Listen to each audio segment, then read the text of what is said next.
I'm going to be reciting a piece of spoken word called The Nutritionist, written by Andrea Gibson.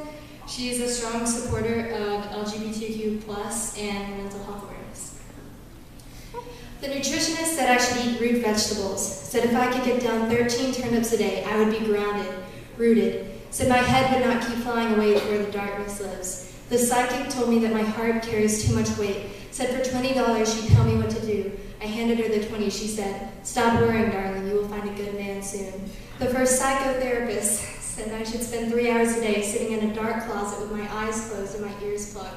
I tried it once, but couldn't stop thinking about how gay it was to be sitting in the closet.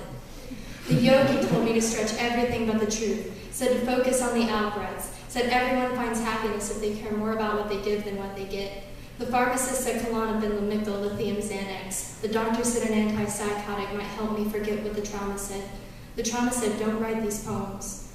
No one wants to hear you cry about the grief inside your bones. But my bones said, Tyler Clemente dove into the Hudson River convinced he was entirely alone. My bones said, write the poem. The lamplight, considering the riverbed, to the chandelier of your fate hanging by a thread, to every day you cannot get out of bed, to the bullseye on your wrist, to anyone who's ever wanted to die. I have been told sometimes the most healing thing to do is remind ourselves over and over and over. Other people feel this too. The tomorrow that has come and gone and has not gotten better, when you're half finished writing that letter to your mother that says, I swear to God I tried, but when I thought I had bottom, it started hitting back. There is no bruise like the bruise of loneliness kicked into your spine. So let me tell you, I know there are days when it feels like the whole world is dancing in the streets when you break down like the doors of the looted buildings. You are not alone in wondering who will be convicted of the crime of insisting you keep loading your grief into the chamber of your shame. You are not weak just because your heart feels so heavy.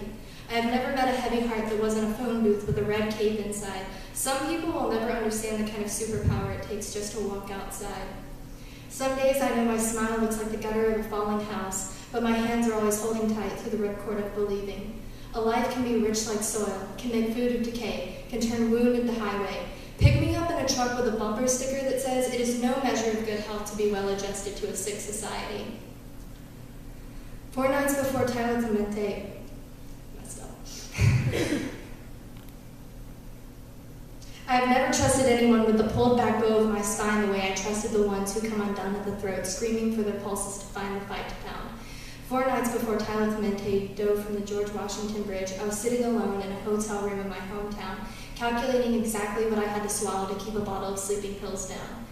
What I know about living is the pain is never just ours. Every time I hurt, I know the wound is an echo, so I keep listening for the moment the grief becomes a window, when I can see what I couldn't see before. Through the glass of my most battered dream, I watched a dandelion lose its mind in the wind, and when it did, it scattered 1,000 seeds. So the next time I tell you just how easily I come out of my skin, don't try to put me back in. Just say, here we are together at the window, aching for it all to get better. Knowing as bad as it hurts our hearts made of only just skin. Knowing that the worst day might still be coming. I just want to say right now for the record, I'm still going to be here. Asking this world to dance even if it keeps stepping on my holy feet. You stay here with me, okay? You stay here with me. Raising your bright against the bitter dark.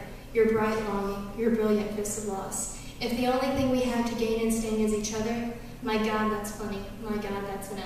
My God, that is so, so much for the life to give. Each of us at each other's backs, whispering over and over and over. Live, live, live.